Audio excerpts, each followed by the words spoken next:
मुफ्ती साहब के YouTube channels को सब्सक्राइब कीजिए। अस्सलामु अलैकुम वरहमतुल्लाहि वबरकातुह। फ़र्ज़ नमाज़ों के बाद सबसे अहम और अफजल नमाज जो तमाम नेक और सालिहीन का तरीक़ा और आदत है वो है तहज्जुद की नमाज।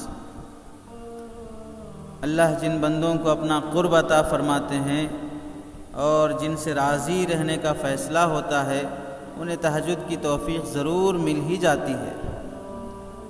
एक मसला यहाँ ये पूछा गया कि तहज्जुद की नमाज के लिए सो कर उठने के बाद ही पढ़ना ज़रूरी है या सोने से पहले भी पढ़ी जा सकती है। यहाँ वाज़ेह तरीक़े से ये बात समझ लें, तहज्जुद की नमाज के लिए सोना ज़रूरी और लाजिम नहीं है। बग़ैर सोए भी तहज्जुद की नमाज अदा हो जाएगी।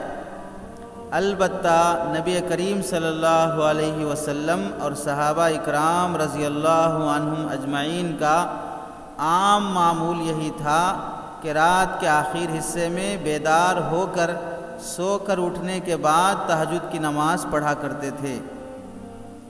इसलिए उलमा ने अफजल सूरत ये बयान की है कि सो के उठने के बाद तहज्जुद पढ़ी जाए। चुनांचे हज़रत मुफ्ती आज़म मुफ्ती मोहम्मद शफ़ी साहब रहमतुल्लाहि अलैह ने मारिफुल कुरान में लिखा है, लफ्ज़ तहज्जुद हुजूद से मुश्तक़ है और इसका माना दो अपोजिट मानों के लिए इस्तेमाल होता है। एक माना है सोने और दूसरा माना है जागने के, यानी सोने के लिए भी इस्तेमाल होता है और जागने यानी बेदार होने के लिए भी इस्तेमाल होता है। और रात की जो नमाज है यानी तहज्जुद की नमाज, उसको तहज्जुद इसीलिए कहा जाता है कि उसमें नींद छोड़ी जाती है। अब नींद का छोड़ना इस तरीक़े पर भी है कि कुछ देर सोकर उठने के बाद नमाज पढ़ी जाए, नींद छोड़ दी गई, या है कि नमाज की खातिर नींद को मुअख्खर कर लिया गया, नींद को थोड़ी देर के लिए छोड़ दिया गया ताकि नमाज पढ़ लें पहले, उसके बाद सो जाएं। दोनों सूरतें इसमें दाखिल हो जाती हैं। कुरान के इस उमूम व मिनल लैली फतहज्जद कि रात के कुछ हिस्से में नींद तर्क कर दिया करो।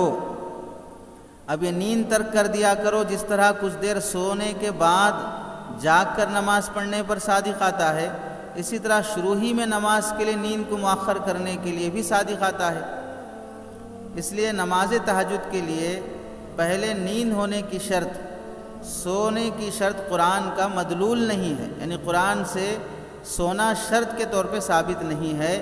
अलबत्ता बाज़ रिवायात हदीस से भी और अल्लाह के नबी सल्लल्लाहु अलैहि वसल्लम के सहाबा और अमल से साबित होता है कि सो के उठने के बाद पढ़ा करते थे।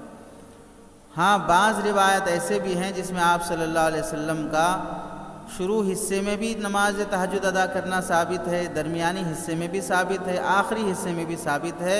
अलबत्ता अक्सर औक़ात आखिरी हिस्से में पढ़ना ज़्यादा बरकत और रहमत की वजह से, रात के 6 हिस्से अगर कर लिए जाएँ तो 6वें हिस्से में तहज्जुद अदा करना ज़्यादा अफजल और ज़्यादा बाइस रहमत बात होती है।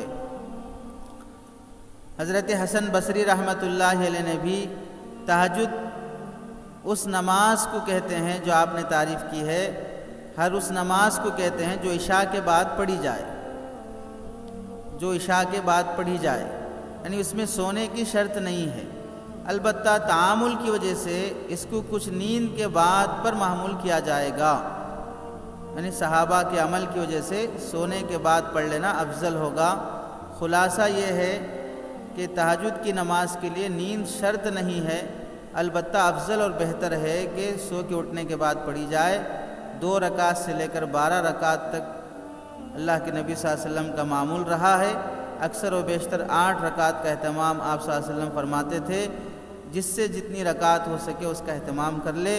अगर किसी शख्स को सोकर उठने के बाद पढ़ने का पूरा यकीन और भरोसा है तो उसी पर अमल करे, और अगर किसी को सोने के बाद फिर फजर तक उठने का यकीन नहीं है कि अब नहीं उठ सकते हैं और पूरी पक्की बात है, तो उसके लिए बेहतर है कि जितना رات کے آخر حصے میں بستر پر جانے سے پہلے تک بھی وہ نماز تہجد کی نیت سے 2-4 رکعت ادا کر لے تو بھی امید ہے کہ اللہ تعالیٰ اسے نماز کا ثواب عطا کر دیں گے۔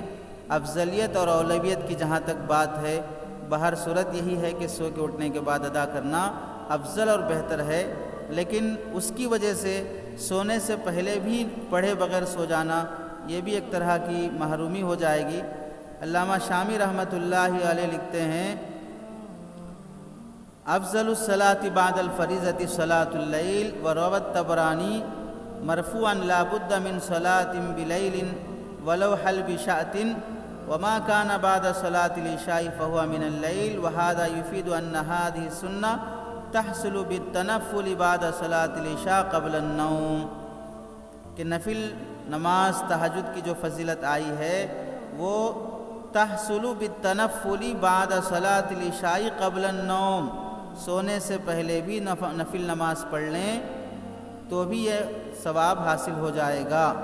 البتہ افضل بعد میں اور تفصیل سے عبارت ذکر فرمائے ہیں، جس میں حضرت ابن عمر رضی اللہ تعالیٰ عنہما، ابن عباس رضی اللہ تعالیٰ عنہما وغیرہ کا عمل نقل فرمائے ہیں کہ سو کے اٹھنے کے بعد اہتمام فرمایا کرتے تھے۔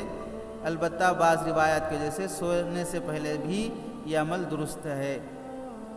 حضرت تھانوی رحمۃ اللہ علیہ نے بھی لکھا ہے کہ اگر سو کے اٹھنے کے بعد پڑھنے کا موقع نہ رہے یا امید نہ ہو تو سونے سے پہلے جتنا دیر کر سکے اتنا دیر بستر پہ جانے سے پہلے تہجد کی نیت سے پڑھ لیا کرے، اللہ تعالیٰ تہجد کا ثواب دے دیں گے۔